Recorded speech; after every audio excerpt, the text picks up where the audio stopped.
Today we have all kinds of food gurus out there, but food guruism really started way back in the 1800s with two epic works. One of them was this one by Sylvester Graham. It's not an original. I'd love to have an original, but it costs too much money. But I do have this reprint. He was the first person to recommend a high fiber, high carbohydrate diet. But also in the 1800s, on the other side of the pond in England, William Banting came out with this work. Unfortunately, I don't even have a reprint of this one, very expensive, but it really has historical impact. He was an undertaker, very, very corpulent, and he worried that he wouldn't fit into his coffin. So he came up with a diet, and that was the opposite of Sylvester Graham's diet. This was a very low carbohydrate diet, eventually resuscitated as the Atkins diet, and an extreme version of it is the ketogenic diet, which you've heard so much about recently. Well, what is the ketogenic diet? It basically does not allow us to eat carbohydrates in a significant amount. An apple a day keeps the doctor away? Forget it if you are on a low-carb diet. Neither can you have other fruits. No pears, no tangerines. You can't even have vegetables. No carrots. Anything that is high in carbohydrates. Samosas, forget it. Cookies, no way. Candies, no way. And that Montreal Classic, the bagel, on a low-carb diet. You can occasionally have a little bit of dark chocolate to soothe the soul. So if you can't eat all of that, what do you eat? Well, there are other things to eat.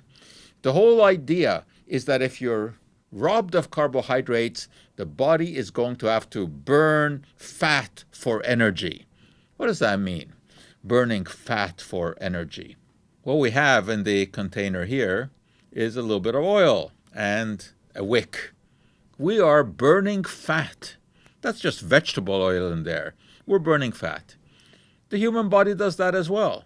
Basically, we are a large combustion chamber.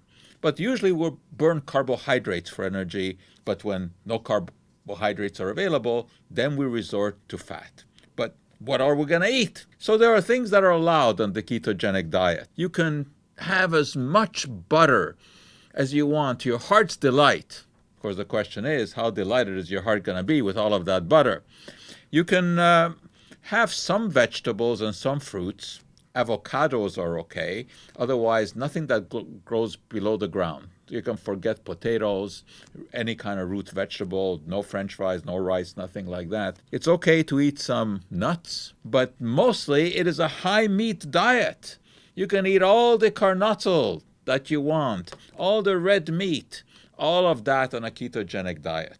Why do people go for this instead of this?